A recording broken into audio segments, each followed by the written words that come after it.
Hello everyone, welcome back to Real Reds Talk, your favourite football fan channel dedicated to Manchester United.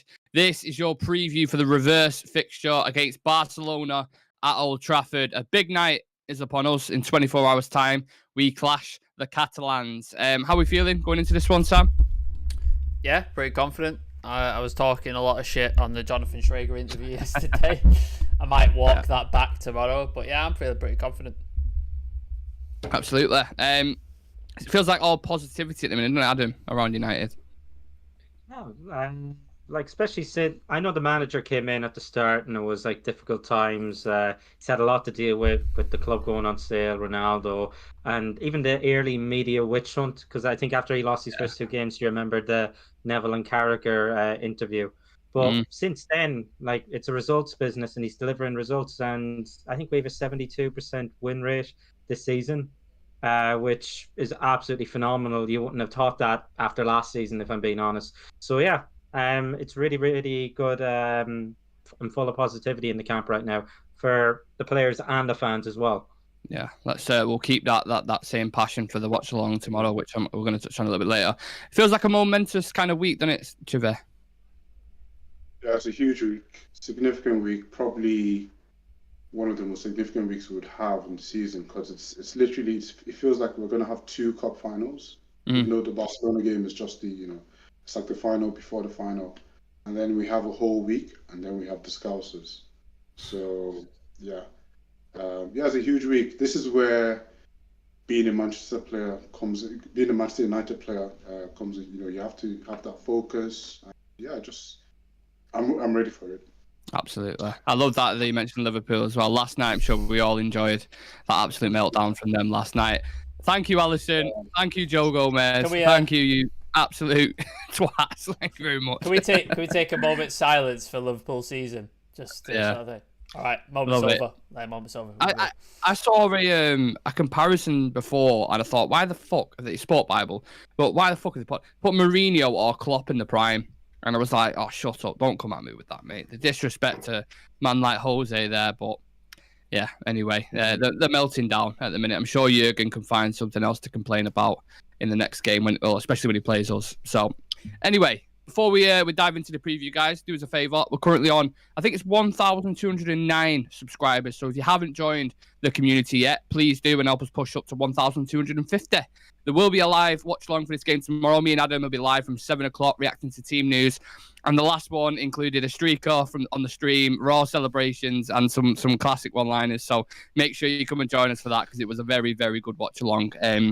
And a quick plug as well. I want to mention, me and Sam did an interview yesterday. Fantastic interview with I believe it's Jonathan Schrager. We've been calling him Jonathan Schrager, but likewise, you're going to know who we mean. We spoke about the transfer window, Frenkie de Jong, Ten Hag, ownership, many things. It's a cracking interview, so make sure you check it out. I think that's everything I needed to mention. So we'll start the preview off, lads, with some warm-up questions as always. Can you name the three modern forwards who were the top scorers for Barcelona? So there were a couple in there who, from like the 40s and the 50s. I'm not including them. Just who do you think in a list is the top three? Eto'o. Messi. Ronaldinho. And Suarez. How many goals do you think Messi's got for Barcelona? Do you want me to tell you I'll tell you how many games he's played. He's played 778. Is it like 400 and something? Like 430 616, 669. Something like that. Adam's goal assist. 672 goals he's got. Lionel Messi. Woo! And then you have the serial biter, Luis Suarez. 283 games. How many goals do you think? I don't give a shit because he's a racist. I'm going to go random guess. I think he hit over 200. 195. You got Suarez. Decent return in 283 games. And then Samuel Eto'o, 199 games. Eto'o, sorry. 199 games. How many goals? 104.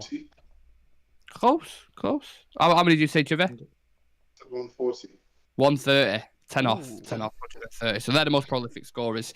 Next question. What is our biggest scoreline against Barcelona, do you think? 3-2. Adam?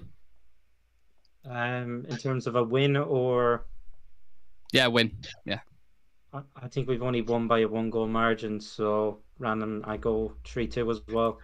Sam? Yeah, my guess is going to be 3-2. We haven't beaten them by like big margins. So 3-0. It was 3-0. When?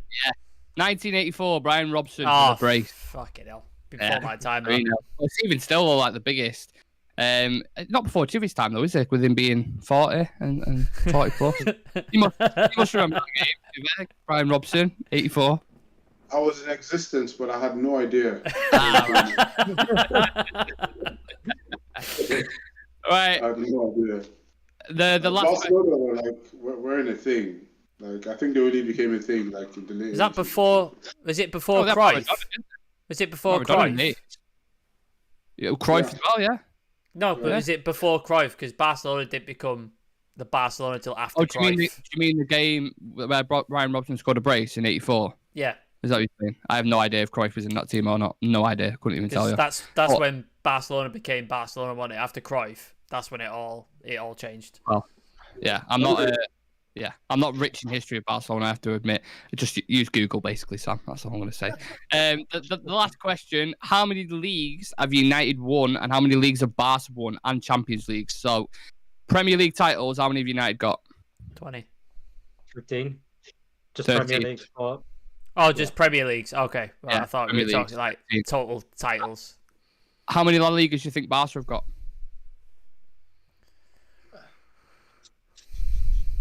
To guess, I will go 15.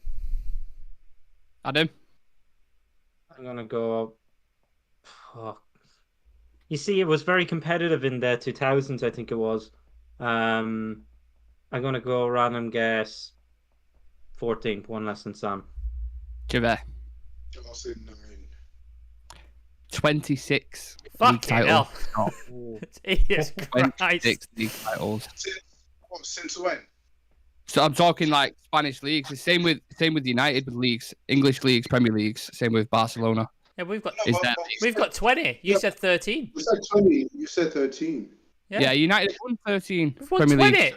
Yeah, but We won you've 20 titles in included total. yeah, but you included the Spain About league. English First Division. You're talking about? Yeah. This is Yeah, top we're league. talking about everything. Like Yeah, United. I'm talking United won 13 Prem. Barca won 26 La Ligas. since when? I don't know. I have no idea. Yeah. So, like, so but isn't I where's searched it before. I said how many leagues have Barcelona won, and it said 26. You don't believe me? Go search it. 26 league No, titles. I believe you, but the measuring, the way you've done it is it's total Spanish league titles for Barca, and then you've condensed Man United to just Premier League. That's what Okay, you've I'm done. not going to hold my hands up and say it may have fucked up. I'll hold my hands up. But let's be honest, how many fucking shows have I done of this? And that's one thing that I've got wrong. So look, That's why I was confused. I was like, I don't know what the measurement is here. Like, how many league titles Barcelona won? It said 26. It didn't say from 1920 to 2000 and whatever it was. You know what I mean? Yeah, so when Sam said 20, then it should have been 20 because you then said 13. Yeah, but I searched how many Premier League titles has United won, 13, and I searched how many La Ligas have Barca won, and it said 26. Because the Premier League's only been around for that long, but La Liga's been around for ages because the English First Division became the Premier League. Yeah, Right. so slight confusion there. Look, apologies. I throw it out there. I apologise. Get it right next time. Yeah, sorry, Jimmy. How many European Cups and Champions League have Barca and United won? Combined. No, so United, Barca separate. All right. United. I'm gonna go. We've won 3. No, Yeah, more than 3. 3. We've got 3. Yeah, and Barca have how many, Adam? Barca have 5. They have, Yeah. but is that not including like say Europa Leagues or Cup Winners' Cups? Because we'd have 5 then, wouldn't we? European titles. Just European. So the one that we won against Benfica, and then Champions League. Yeah, Champions Leagues. But obviously, it wasn't called the Champions League in the late 60s, was it? It was called the European Cup. Right, let's just let's move on. Yeah, let's move on from this. please, It's been an absolute disaster. Never again am I asking any of them fucking questions. Right. Clip that bit. Clip that bit. Yeah. That's going on socials later. Whatever the fuck you want with it. Usually, this is the bit where I give a brief on the upcoming team, what kind of form they're in, but because we've already played them, let's just look at what we can change and tweak going from the first game. I don't know about you lads, I thought the first one initially very swinging in pendulums, 10-minute spells for us, 10-minute spells for them. Both teams playing really good, proactive football. And it's pretty much what you'd expect from Xavi and Ten Hag anyway. And obviously to go down at the Camp Nou was a bit of a blow, Alonso scoring at the back post, but then to bring it back to 2-1 showed great mentality from the lads. And then the situation with Koundé and Rashford could have been a big moment for us, could have sealed that game. But look, they managed to come back near the end. A rare lapse in concentration from Casemiro, I think it was. It was either Casemiro or Varane. I feel like it was Casemiro on the Rafinha goal. Was it? Casemiro. Yeah, I thought it was Varane during the watch along, but it was actually Casemiro. It was Casemiro who he tried to give it to Luke Shaw, but then he hit it a bit too forward. Yeah. And then Rafinha kills one. It's leveled it up really for an exciting game at Old Trafford. Sam, judging from what you saw the performance at the Camp Nou, you must be confident going into this one, right? Yeah, I think we were a couple of opportunities being taken away from winning that game quite comfortably. Like the Sancho opportunity comes to mind, where he's on to his left and he just sort of doesn't really do enough with it. The Weghorst chance, I think we were all crying out why that didn't end up in the back of the net. He hits it straight to the keeper, puts it either side. That's a goal. And then the Rashford penalty when he's fouled by Koundé, I think when a second look on it, it ends up. I think it's a free kick technically. Yeah, I agree. It starts outside the box, but he should be sent off because he's the last man. And it is a foul. Mm-hmm. So, again, that changes the game then. 10 men down. Barcelona have to change the game plan. You might be able to then put the pressure on the score goal. So, might be a different game. So, I think at home, the mentality is different. We've been pretty solid at home. I think it's not many teams have come to Old Trafford and got away with anything at home. So, I think that confidence, they've got massive, massive players out in Gavi, in Pedri.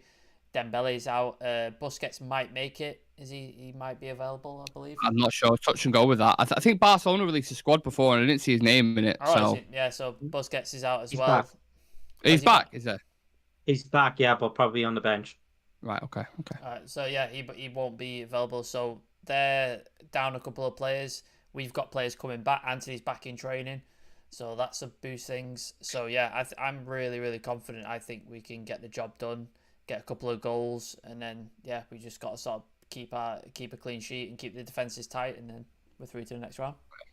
Yeah, and I think helping that, Adam, will be keeping ourselves, not trying to play the occasion too much. Obviously, during the watch along ourselves, we was a bundle of emotions, weren't we? We was absolutely everywhere, screaming left, right, centre. But you almost feel like the players might have to be the opposite of that, right? Yeah, they have to be. The crowd alone are going to be up for it and screaming for everything, and the players are going to kind of buy into that, I suppose. So, initially, it's important to actually keep a cool head, because European refs, they like to get their yellow cards out left, right, and centre. So I have a feeling it's going to be a bit fiery between the two teams as well, especially if it kind of is 0-0 till the second half. It's going to get quite feisty. The crowd are going to be up for it because it's the biggest opposition, I suppose, we played at Old Trafford in years, in a long, long time. So, as you said, big occasion, and really, really important that the two former Madrid lads, especially that they're defensive minded, they don't, get too heated and actually put in a foot here or there and take somebody out. That's the worry. But you just got to keep cool headed. Look, it's in our advantage. We're at home. They're quite kind of injury ridden at the moment, and we have players returning now. We have the option of Anthony, Sancho kind of on that right side, and Lissandro, Sabitzer are all back. I'm probably going to be starting tomorrow. We'll get into team predictions later, but it has to be the ball's in our park at this point, literally, and just keep a cool head and don't do any rash tackles at the start. Yeah, absolutely. Play with that kind of measured fire, right? Like Lissandro plays. What you see from Lissandro in a game, that's what I want to see. You give me the perfect segue there, to be fair, for a question for Chive. No Pedri, Gavi or Dembele for Barca. We've got Sabitzer and Lissandro to choose from now. That's obviously a huge advantage for us, isn't it? a massive boost having those two back, especially Lisandro, because he doesn't only add defensively to us, but he's very, very crucial to the transition moving forward as well. His forward passes, his vision, he's able to scan, he's able to see runs. It's a few times over the season where we've seen him like ping balls in to either Marcus or Garnacho on the left wing, or he's able to spot those runs. So that's also very crucial to the way we play.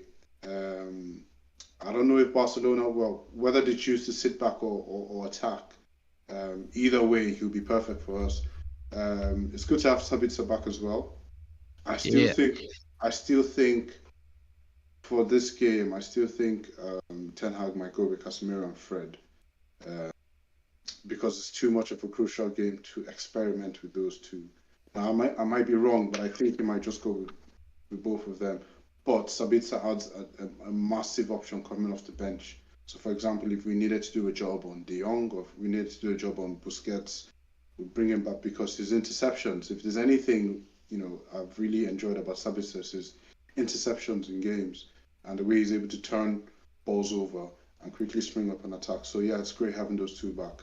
And also, as well as Anthony and McTominay is back as well. So, even though he's not everyone's favourite, but we can use him as he's always an option with the manager.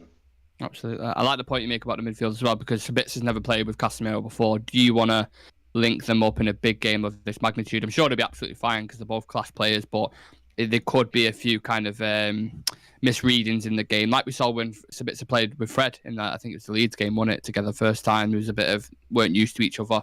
So that'd be interesting. And there's a couple of murmurs that Xavi might be going with a 4 in midfield. Seen some Spanish journalists tweeting about that. So maybe he'll have a tactical plan for it. Not entirely sure.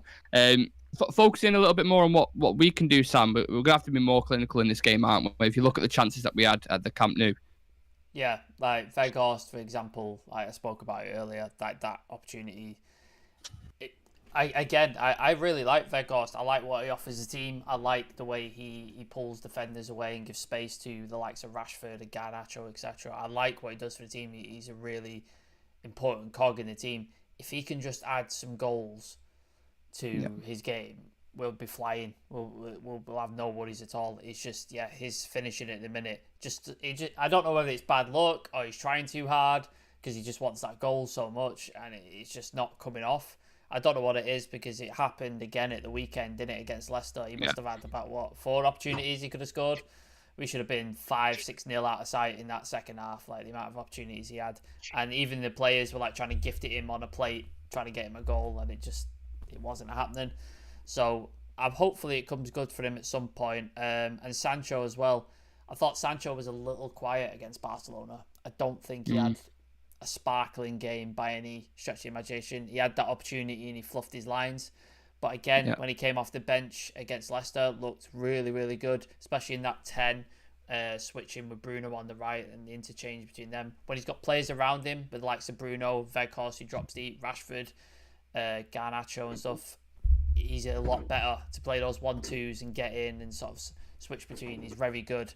So it'd be interesting to see what selection Ten Hag goes with, because again, Sancho's looked a lot better off the bench. Garnacho's looked better off the bench. So it'd be interesting to see who starts. Anthony's obviously not fully fit yet, so I don't imagine he starts. So it'd be interesting. But yeah, if Weghorst can start taking those opportunities that he's clearly getting, we'll be in a lot better position, and we won't have to rely so heavily on Marcus Rashford, even though he is absolutely in stunning form right now, and it doesn't seem like he's going to stop scoring anytime soon. Yeah, lots of decisions for Erik ten Hag to make. Adam, from the top of the pitch to the back of the pitch, I wanted to ask you about David De Gea. Actually, been making some fantastic saves recently, including the first leg against Barcelona as well. We saw the likes of Courtois and Alisson both drop absolute clangers yesterday with the distribution. Do you think David De Gea has improved in that department, and how much do you look into this kind of modern goalkeeper narrative? Because it seems to be a lot online about it at the minute. Yeah, I was scrolling on Twitter kind of yesterday after the 2 clangers that Alisson and Courtois done, and it said, like, in 10 years are we going to look back at this modern goalkeeper as a passer, distributor, and laugh at it? Because the reality is, both Allison and Ederson, for example, who's also in the league, they actually drop more mistakes during the season than David De Gea does. They average, I think, 2 or 3 in the season. It doesn't have to always result in a goal, but might result in something dangerous. Meanwhile, like the 3 keepers that you mentioned there, Courtois and Allison and De Gea is probably the best shot stopper out of the 3 of them. We saw that at the weekend against Leicester. Like he pulled off 2 huge saves, especially Unbelievable. one, before half time, and we ended up getting. Didn't we get the goal just in injury time? Was it of half time? Which one? First goal are you on about? First goal, yeah. First goal was 25 minutes, Rashford's. It was 25 minutes. First goal. So yeah. it could have gone in 1-1 at the half. And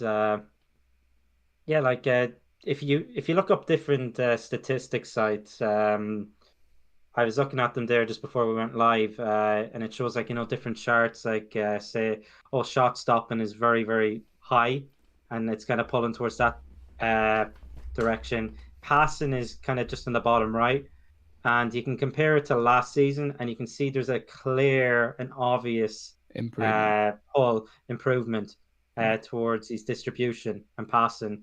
And that's come down to coaching as well. I know it's not always perfect, and it does frustrate us at times heavily. And we always call it out. He puts it out 2 or 3 times when he should just keep it simple. And you don't even. It's not like he needs to pass between the lines too. Just pass it out to the centre half in Lissandro, for example, and he can actually do the cutting passes. But then, at the weekend, he also got the clean sheet record. Peter, did he beat or equal? Yeah, surpassed it, didn't he? I'm pretty sure. Surpassed it, yeah. 180 clean sheets or something like that. Yeah. So the guy, he's a legend for the club at this rate, and he's still a really, really good shot stopper. Whether you can teach an old dog new tricks, it has to be seen. Well, you just said there's clear improvement in there from a statistical point of view, and I've seen it myself on the pitch as well. He's not at the level that I want him at, definitely not, and there's still things he needs to work on, but he's improving. So let's just see how long that takes for him to kind of do that, right? Yeah, and we wouldn't have got the 3 points at the weekend if it wasn't for his absolute shot stopping, which is the most important part of a goalkeeper. Making sure that the goal or the ball doesn't go into the back of the net. And then you might just pass it out to the other opposition like Courtois and Alisson done. So there's 2 sides of it. I'm sure Eric Ten Hag will be happy with his progress so far. Again, we'll see what happens in the summer. He might go in for a keeper, who knows? But I think they're going to tie him down to a contract and should be our number 1 for the next couple of years. One thing Ten Hag's happy with, from one thing he's happy with to one thing he's been really good at, is in-game substitutions, Chivy, and in-game tactics as well. How important could that be for tomorrow and the bench as well? I think that's what sets him aside from a lot of managers in world football at the moment, because I remember watching a show recently, and I think it was one of those Arsenal fans who was complaining about Arteta, saying they've only got just one way of playing, and then he just takes Martinelli off and puts on Trossard.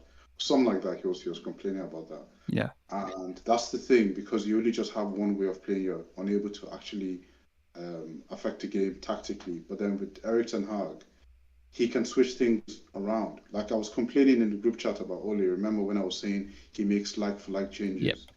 But with Ten Hag, he's able to take 2 changes there and completely change the game in such a way that the player roles change and the way we set up changes.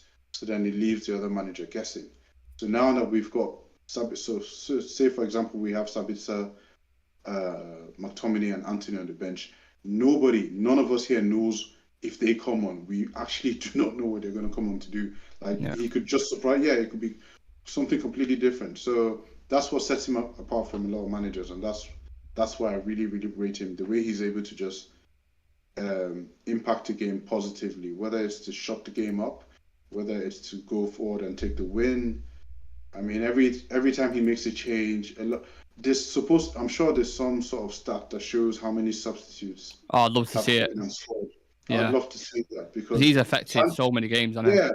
Yeah, they come in and they score, they come in and they assist, or they come in and, We've ranked, I think we're ranked in the league first for goals from substitutes and first for goals in the last 15 minutes. We're ranked number 1. So Yeah. You know what's also a big point as well? Our bench is weak. We don't have squad depth, and he's getting Exactly. these out of these sort of players. Yeah. So That was imagine when he has a full strength bench. honestly, I was going to mention that as well. It's not like we have like Riyad Mahrez and like Jack Yeah. Grealish and Phil Foden on the bench. Do you understand? I mean, we've got Zidane, we've got people like you're looking at the bench and who's that?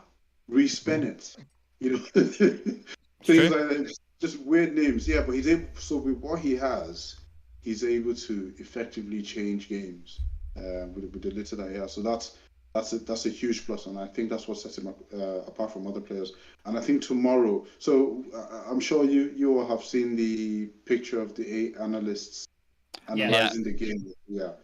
So that's just one side of it, but I'm sure that tomorrow Ten Hag has a game plan for that. Oh yeah. It's not. Yeah. So the difference between us and a team like Arsenal is Arsenal, all their players have actually been brilliant. They've been playing really, really well, but then on the occasion where they don't play well, the system fails them. Mm-hmm. You understand what I'm saying? But we've not been. I mean, we've not had all our players be brilliant at once, but then the system that we have is what is keeping us. It's the structure that we have, and that's the long-term thing, and that's what I really, really rate about this manager. So when everyone starts playing really well, we'll be unstoppable, to be honest. And like the versatility that he gets out of players, he's versatile in his tactics. He's humble enough to say, I got this wrong, I'll switch it up. And I can name about 5 games off the top of my head where he's visibly impacted the game. He's looked at something. Even the City game, where we beat him 2-1, Kyle Walker and Kevin De Bruyne were having all the space in the world. He switched a few things up tactically, brought a few players on. We go on to win the game. Liverpool game, he did it. Arsenal game, he did it. The Leicester game, bringing Sancho on as a 10, changed the game for me as well. Like, he's done it so many times. And I'll just quickly touch on this new role that he has for Bruno, and I absolutely love the role, this wide playmaker that Bruno is playing now. Yeah, it's not similar to what Tadic was doing, because Tadic was more involved in the middle, but it's Bruno's out there as a wide playmaker, and when he loses, because we used to have this problem where Bruno loses the ball in the center, and then all of a sudden we're in trouble. But then when he doesn't lose the ball that much now, out wide, because he's got less people on him, and he's able to spot. It's almost as if he has better vision of his attackers from there. And he did it twice against Leicester when he had the ball, and it was immediate one-time pass to Rashford. So I love that role, because he's able to just be out there, not lose the ball, and spot the runs really, really easy. I love it. I'm not sure if any of you guys saw the interview with Steve McLaren when he was talking about Ten Hag and his in-game tactics. He was talking about when his assistant, was it at Utrecht or 20? Is it FC? Go Ahead Eagles. Go Ahead Eagles. Yeah. It might have been. FC. Was it 20? Wasn't it? Yeah. Yeah, so he was an assistant there, and he said there were so many times in the game where he'd look at Eric Ten Hag and be like, "What now, Eric?" Like, right, go man for man marking, do this, do that, and he'd affect it, and they'd go on to win the game. And he said he's just so fucking good at in-game, like, just instincts. He's honest as well. Like, in his post-match after the Leicester game, he was like, first half, we were rubbish. Like, we were rubbish. Yeah. But, like, we went in and think, I changed this, and this. Sancho came on, didn't he, at half-time. And he, like you said, Nick, dropped him into the 10, changed things, and we won the game. But he admitted it. He was like, yeah, rubbish, not good enough for the first half, wasn't happy with it. Yeah. And I love that. I love that he's, like, honest about it. It's fucking great. I think players love that as well, just the honesty, and just to say, like, right, we fucked up that half. This is what we're going to do, and we're going to go on to win it. And he does it so many times. The players are like, yeah, he's right. He's absolutely right. So we're all going to follow him, because everything he's done so far, everything he's touched has been close to perfection. So why wouldn't you trust him? I just want to touch very quickly on the injuries and absences, etc. We're going to dive into the quote from Eric Ten Hag and Varane from the presser earlier on today. But I just want to give an update. So McTominay's obviously back. We saw that he had a little cameo against Leicester. Martial's back on the grass doing ball work with Van der Gaag, is it? Van der Gaag? I don't know how to pronounce his second name.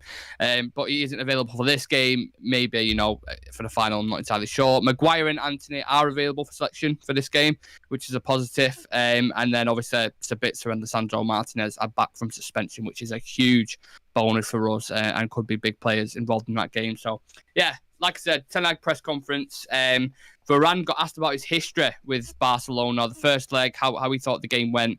He said, fantastic game. 2 level. I don't think he said that. 2 offensive teams wanting to press high. It was a good result. We showed character and personality. Did it surprise you how good we played in the first leg, Sam? I think if you would have asked me early in the season, yeah, but like under this manager, no. Like I'm really not surprised. Like this manager's turned away my thinking. Like you know me, like I've been on this channel criticised by Chivy many times for being negative and cynical, and it's he comes in with his calm positivity. Yeah. And Don't be careful with don't say positivity because he don't like that. Yeah, I don't like it. Just realism. Sorry, calm realism. There you go. But yeah, but like watching Ten Hag, I'm positive about every game. I'm buzzing about it. Like every game I go into and think we can win this. Like Ten Hag will have a plan. Doesn't matter who he picks. Like I used back in the day, I'd be like, why is Ollie picking him? What is he doing? Yeah. Like Ten Hag could pick Elanga, who I'm not the biggest fan of. I don't think he's United quality, but if Ten Hag's picking him, there's a reason for it. He's going to do something, and he's got a game plan for him, and it's probably going to work, and it's probably going to pay off. That's where I am with Ten Hag. Very quickly, Sam, on that. When we played Liverpool, remember when we played Liverpool and he started Elanga? Yeah. Everyone was going, what? Yeah. But obviously he's actually noticed that, he's trying to exploit the spacing behind because of Elanga's pace. I remember Elanga hit the bar in the first or something like that. Yeah, so he was actually quite influential in the game. So yeah, just to add to your point, what you were saying there. Yeah, no, the Chivy's right. Like, and I just think I go into like every game now, and I'm like, if we'll probably find a way to win this, and if not, we're gonna put in a hell of a performance. Like even when we've lost, say against like Arsenal, I don't think we had a particularly bad performance. Like I just think things didn't go our way. Sometimes we didn't take certain opportunities, and that's football, really. That happens in football all the time. Even the best, it happens to City, who are arguably one of the best teams on the planet. Like, it happens to them. It happens to Real Madrid consistently, and they seem to fight back from it. Like, do you know what I mean? Like, it just happens all the time. So you can't really blame Ten Hag for that. So yeah, I'm not surprised at all that the first half, like how good we were. Rashford is absolutely playing out of his skin. We've got fantastic players who some are playing above the level, others are not even touching to how good they can be. They're still playing below how good they can actually be. So yeah, not surprised at all. Like I think there's still more to come from him, from Ten Hag, and then the way he plays, the way he's got Manchester United playing. And I think if you back him fully, like in the summer, get the players he wants in, let him have free reign, do what he needs to do, he'll win the lot. Like he'll win everything. Like that's how confident I am with this manager. Yeah, he's a top dog at the minute. Adam, Rafael Varane also got asked about the difference in this team from last season to this season. He said confidence, discipline, following specific tactics and experience that has improved the squad as a whole. But what's the main thing for you? What's excited you the most under this manager? Fact that just how he's lifted everything, and like he was completely set in his ways. It's his way or the highway, and we saw that with Cristiano Ronaldo. He was like, you don't fit into my system, you don't. And if you can, adapt to it, then I'll bring you in. But Ronaldo was like, no, I don't have to change for him. But everybody else has bought into the idea, and he's got everyone else to buy into the idea of his system and the way he likes to play. And now we're seeing the fruits of that right now. And that, I think that's one thing. But the guy, he just breaks everything down, as we touched earlier. The 8 analysts, and they're all going to be reporting back to him. You can guarantee that.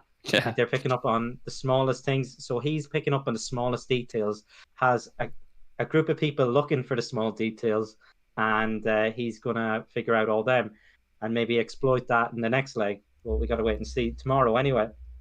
But yeah, it's just everything has changed. The culture of the club has changed.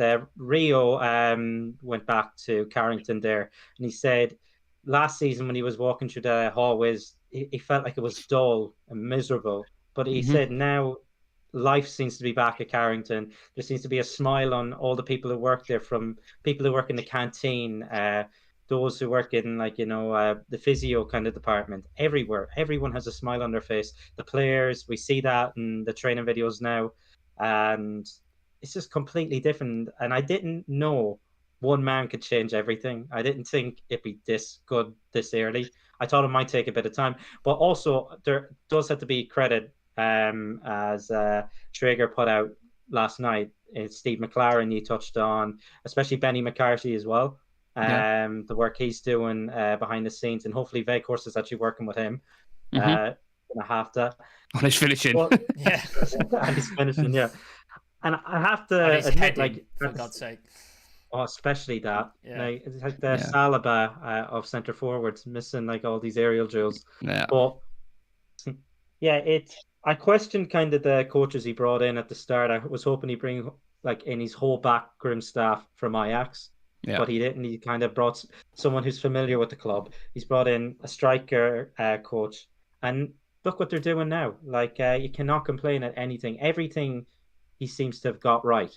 And like, he's been dealt really, really bad hands by the club, by certain players that are there. But he's walking out as a winner. Like, he's beaten the house. The saying is the house always wins, but he's beating the house at the moment right now, and long may it continue. He's keeping the traditions there as well. Like he said, Rio at the training ground today. Robin van Persie was there. We saw him last night, didn't we, Chivy, with Sir Alex Ferguson having dinner. He got asked about this in the press conference as well. He said, "You feel like Manchester United is his club. I always enjoy speaking to people who have a lot of knowledge. He wants to share his knowledge. He feels committed. So it was a great night. I look forward to a next night with him as well." I bet you would have loved to have been a fly on the wall in that conversation, wouldn't you? You kind of know what that was all about. That's definitely Fergie who wanted to meet up. Because if you think about it, like, Fergie's been through a lot, man. Imagine building up this empire and then just watching manager after manager just trash the fucking place. Like,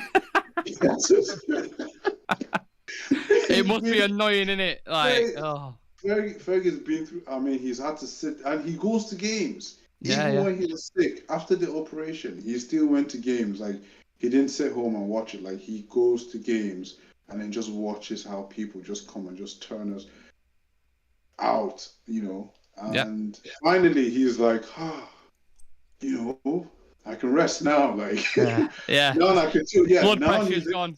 He's like, he got his blood pressure checked at the doctor. He's like, it's down about 38. Alex, what's going on? And he's like, mate. Yeah. I guarantee you, when the spring comes, he'll be playing golf. Honestly. Yeah, absolutely, absolutely. He'll be back playing golf. So it must be a relief for him to watch this. Yeah. Just the way it is for us as well, to see everything coming back. The feeling is different. Even when Ole Gunnar Solskjaer and Jose Mourinho came second, there wasn't that belief. You know, it still didn't feel deserved. You know, kind of. There wasn't that belief. But then now there's so much belief. Like Adam just talked about Ronaldo, and it just hit me. Like, it feels so long ago, even though it was like a couple of months. Yeah, it feels so like he's forgotten. Like, no one remembers him anymore. Like, Ten Hag has just brought this whole change of culture back into the club, and things are looking up. And I'm just so happy for Fergie. Like, finally, at least he knows the club is back in good hands. Yeah. And, you know, now he can just sit at home and watch the game on telly. He doesn't really have to. Put your feet up, get some shortbreads out for Alex. He'd be sweet. Yeah. So that's I think that's it was a good one to see, honestly. Definitely. You can imagine if that was a podcast and they recorded it, that would absolutely bang.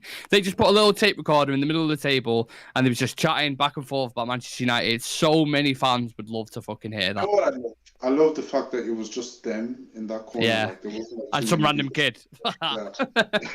Just them. Honestly, like, if I was there, like, I'd literally just be like, listen, no one goes near there. Yeah, like, stay the fuck away from that. Chivy's like a bouncer in front of the table. Honestly, like, fuck off. I'll be there. Just leave them. Let's just enjoy that. Yeah, let them chat, man. You know what would have been nice too? The fact that probably the Liverpool game was on in the corner, just off the camera, and they were just there laughing and smiling at that. They've got BT on the phone, like resting on the thing with a little pop socket on the table, just watching it. I didn't think of that, Adam. Imagine that. Imagine if the game was on. Yeah, and they just sat there like, 5? Yeah. Love it. Absolutely love it. Meltdown. Fantastic. Watch along with Fergie and Ten Hag. That's what we need. Oh. We need that. I'd love to hear that conversation. Yeah. Right. Perfect. As promised, guys, at the start of the show, we're still going to try and do an all-time 11. I think I actually forgot to mention it at the start of the show. So what we're going to do is an all-time Manchester United and Barcelona combined 11. I imagine there's going to be some big debates Fights. on certain positions. So let's try and keep it. Remember, we're a little bit stuck for time, so let's try not to get too much into it. But we'll start off with the goalkeeper, as always. What goalkeeper do you want to throw? I'm going to go around each one. So, Adam, what goalkeeper do you want to throw into the mix? I have to put up Big Pete. Big Schmeichel. Pete. Peter. Sam, who do you want to throw into the mix? Yeah, Schmeichel. Chive, are you going? I'll go Schmeichel. Who's Schmeichel? Yeah. Okay, well, I've been outvoted anyway, so it's not my... Were you going to Barca keeper? Van der Sar. Van der Sar. I was going to go Van der Sar as well, but yeah, did he play for Barcelona? Did he ever play for Barcelona? Who, Van der Sar? Yeah. Ajax. Was it? No. Fulham. We bought him from Fulham, didn't we? Fulham and I know, I know, but I'm just wondering if back in the days, like, he played for Barca. Don't think so. No, not in my opinion. I mean, a lot of people might throw Victor Valdez in there, but I thought he was overrated, Victor Valdez, and dropped a lot of clangers as well for Barcelona. So we'll go with we said Schmeichel's the thingy there, innit? Let me just write it down. Right back, Dani Alves for me straight away. I'm gonna throw that out there. Adam. Yeah, I put Dani Alves in terms of going forward and defensive, and I think the guy's still going now, is he? Yeah, yeah, somewhere. Yeah, somewhere. They brought him back, didn't they? Like, he left, and then they brought him back for like a year or so, and now he's gone again, hasn't he? So, do you agree with that, Sam? Do you throw Dani Alves in there? Yeah, I think I'd have to. Like, United haven't been blessed with like absolutely stunning. Like, we've had good right backs. Don't get me wrong, but I have to say, Martin, I was the best right back at that club. Do you know what I mean? Like, we've not been blessed with like fantastic, like absolutely out this world right backs, but they worked within the team. So I'd have to go with Dani Alves. Yeah, and Chive, full house for Dani Alves. Of course. It's going very smooth right now. I like it. Centre backs might switch up a bit. I have a feeling who certain ones are going to go for, but Adam will let you kick it off with the centre backs. As a partnership, who would you go for? Well, you see, as a partnership, I'm probably going to be biased here, but Barca's best team and their best, probably arguably the best team of all time, the best, and their best two centre half pairings were Puyol and Piqué. Mm-hmm. But on paper, I'd look at it and I'd always prefer Vidic and Rio as a. You are allowed to mix it up, though. I'm just going to say that if you want to mix it up, you're allowed to mix it up. That's what I'm saying. Mm-hmm. Like, I find it difficult. Like, I'd probably choose the two United boys, but if it has to be one of each, I'd probably go Puyol and Vidic. You can throw anything you want in there. If you want to throw two United lads, you can throw two United lads in there. It's absolutely fine. Mm-hmm. I think Rio was better than Puyol as well, and I think Vidic is way better than Piqué. So I probably go to two United lads. Okay, Sam. Rio Vidic, no question. Chive, you've kind of got the deciding one here. Rio Vidic, man, because Piqué isn't better than Rio. No. And if I was gonna go Puyol and Vidic Rio, man. Vidic. Mm-hmm. Right. We'll go with that. You picked Puyol and Piqué, haven't you? No. I picked Puyol and Rio. So I've gone with. I think so. Yeah. I think Puyol was unbelievable. Obviously, I know Vidic was unbelievable as well, and I'll probably get absolutely grilled from United fans. But I thought Puyol was unreal. Yeah, because obviously, like, that partnership, Puyol and Piqué, like, they've won a lot. You understand? Yeah. They've won a lot of trophies, but it's also kind of jaded by the fact that they had people like Messi and the rest of them, So they'd outscore opposition, they'd concede. Yeah, exactly. So but if we had to choose, I'd choose Rio and Vidic personally. Okay, we'll go with that. A centre back partnership. Left back, Evra, Abidal, Jordi Alba. I don't know if there's any others you want to throw in there. Dennis Irwin. Tough. Dennis Irwin as well, a bit before my time, so I can't really appreciate Dennis Irwin, but that's a tough one. Abidal was very good for Barcelona. He was a very good player. Evra likewise for us. Jordi Alba's been a long time servant for Barca. Was very good. He's a little bit old now, but yeah, tough that. Adam, I'm going to go to you first. Just as he's for many people the first modern kind of fullback, I'm sticking with the Irish lad. I'm going Dennis Irwin. Dennis Irwin. Fair enough. Free kicks, penalties, crosses, he Full-footed, had it all. reliable as Yeah, well. full-footed. Mhm. Yeah, It's can't put value on that. one of Fergie's favourite players as well, wasn't he? Sam? I always had a personal sort of You're connection gonna say with everyone. Evra. Like, I knew you were gonna say that. he's one of my favourite sort of players in the past. I really like him. I think he was. I don't think he was at his peak for a long time. But I think the few years where he was like absolutely phenomenal, he was like far and away one of the best sort of left backs that we had. So I'd have to go with Paddy. Okay.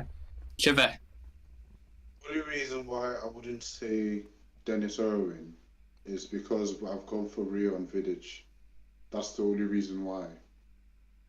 But I'll go for Jordi Alba over Abidal because of the longevity. Just because of the longevity, yeah.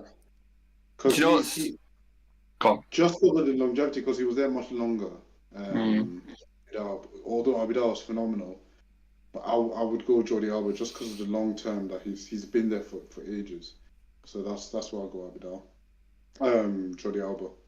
As I say, we've all picked different left backs there. You 'Cause have I've to gone for Abidal as well. So Should we do it? but Should we do a vote? We'll do a vote on Instagram. yeah, we'll do a vote. So Adam's gone for Dennis Irwin, Sam's gone for Paddy Evra, Chivy's gone for Jordi Alba, and I've gone for Abidal at left back. So yeah, and Abidal as well could play in a back three. He was very important to Pep's system. A fantastic player.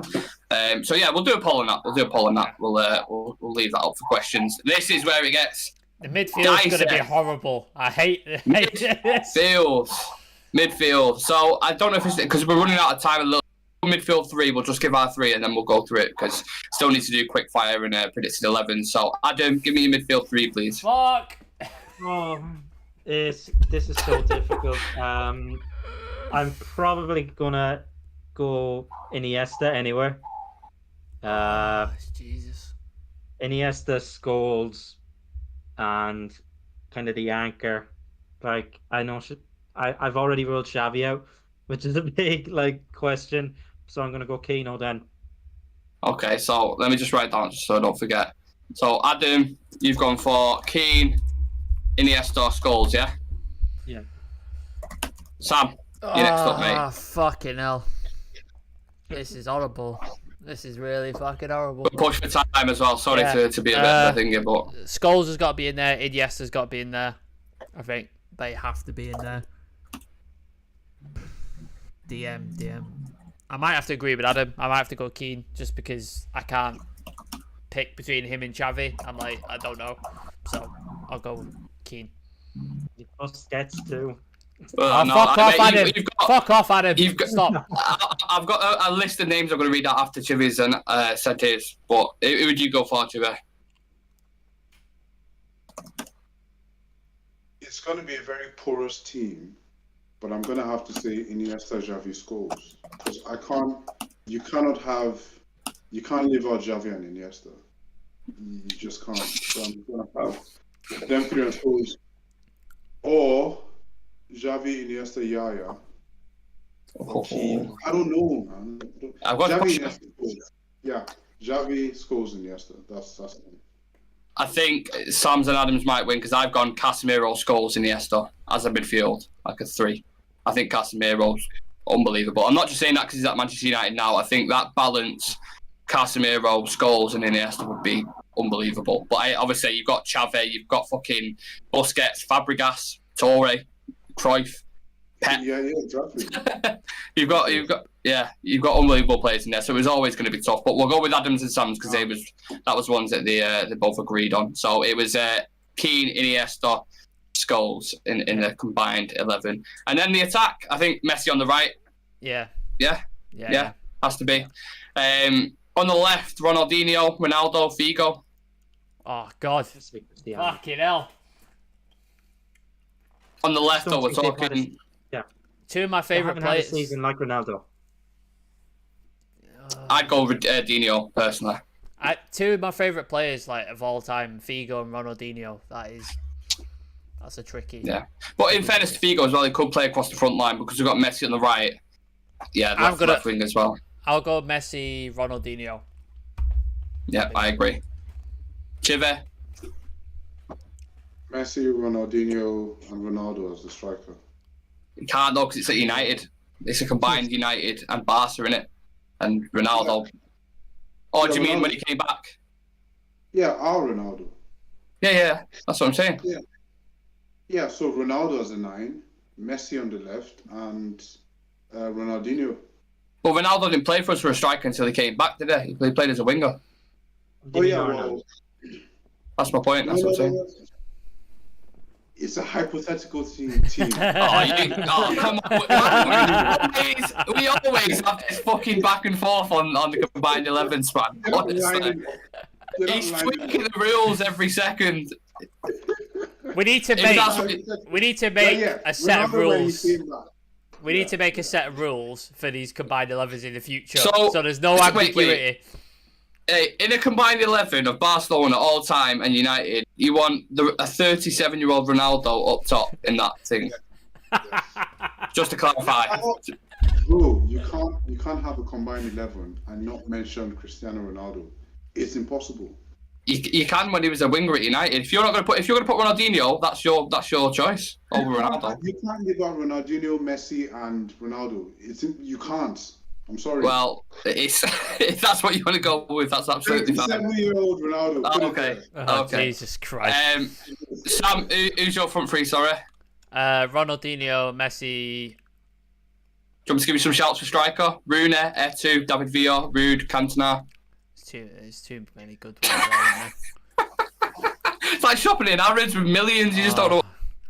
Just don't know. I don't know. Rooney. Yeah. Okay. Rooney. Adam. Yeah, I think I'm going Cristiano, Rooney, and Messi. I'm going to go Messi, Rooney, Ronaldinho. That's where I'm going to go. So I think, is that what you said, Sam? Yeah. Okay, so there's 2 agreed on there, so that's what we'll go with. But I appreciate, obviously, the other shouts, but 37 Ronaldo. sure about that one. How is it possible that you cannot do that? You can't. He wasn't a striker for United, he was a winger. Oh, God. Was he not? He played on the left wing for Manchester United, we know that. And it's a combined United 11 and combined Barca. If it's a combined Madrid and combined Barca, then... Well, Rooney wasn't always a striker. Rooney. Come on. As well. You two need a separate show. Let's just go that. We need a separate show. I'm happy to do it. I'm happy to do it. When we finally do this GOAT debate, you two can go at it. Don't even mention that. You're dropping bombs here, Sam. You can have a go at it then. That's when we have the discussion. Yeah. We'll save it for WhatsApp right about now. When Chivy breaks the internet with his GOAT list, that's... Yeah. Yeah, this is what you want to put Ronaldo on your team. He's the 5th on your GOAT list. He's not even... We're talking about a combined team. Fucking hell. No, you said he's a light 4th. You said he's moved down to 5th now, didn't you? Yeah, 4th or 5th. Yeah. It's going down every week. 4th or 5th, yeah. But my two top ones are in this team anyway, so... Okay. Right, well, we've settled it anyway. So the combined 11, Peter Schmeichel in there, Dani Alves, Vidic, Rio, and then the left back is, we're going to put a ball out for that. The midfield is Keane, Iniesta, and Scholes, and then we have Messi, Rooney, and Ronaldinho up top. Obviously, we appreciate all the other players that haven't been mentioned. It's very hard, but again, we're pushed for time. We probably should have saved this for a full show, to be honest, just to discuss it, but here we are. Right, quick fire questions, very quick fire if we can, lads. Will both teams score? No. For fuck's sake.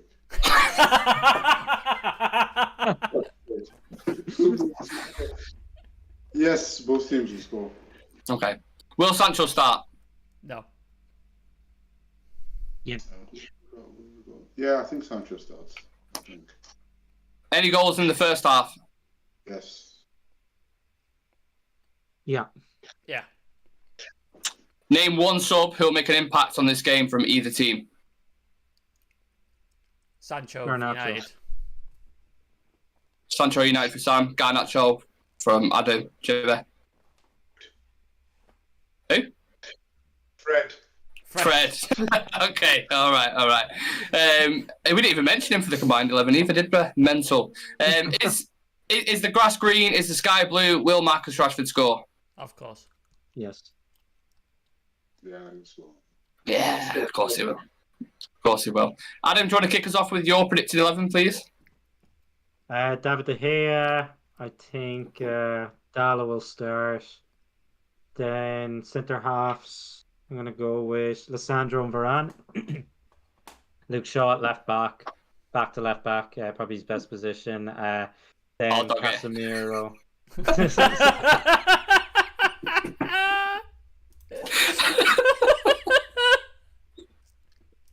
We're so close to the end. We're so close to the end of the show. I had to. I'm sorry.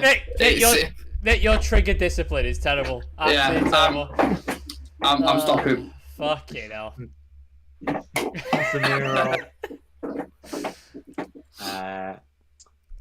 Casemiro, Bruno. I'm going to go Sabitzer. I think he puts him in because I think with Barca having a bit a few players out, they might line up a wee bit more defensive. Like Sergi Roberto's more defensive, so I think you're going to have a more attacking player in Sabitzer there. So Sabitzer, Casemiro, Bruno, then up top, Rashford, Weghorst, and Sancho. Nice. Sam, who are you going for? Mine is pretty much the same, except up top, I think Weghorst plays in the 10, Bruno plays on the right, Garnacho starts on the left, and Rashford up top. Nice, okay. Chive? How do we line up in the first one? I think the first one, I'm going to sub Malacia for Lisandro, so it will be... Yeah. And then it was Casemiro, Fred, and who else? Bruno, yeah, sorry. I think he's going to do the same thing. I think. And then he would change the game in the halftime later. But I think we're going to start off similar to how we did. Line up similar to how we did last year. Okay. I think I agree with that as well, to be fair. I think that's what Ten Hag will do. And then, like I said, the subs will have a big impact on this game, the way he switches it up tactically. For sure. Even on the lineup, it was like Weghorst up front, but then when the game starts, he drops into the 10. Yeah. What about score predictions? Adu, again, do you want to kick us off with that before we wrap the show up? 2-0, Rashford, and I'm going to go Sancho. Sam? 2-0, Rashford, and Big Veg to finally get a goal. Okay. Chive? I'm going to go 2-1. I'm still going to go Fred to score.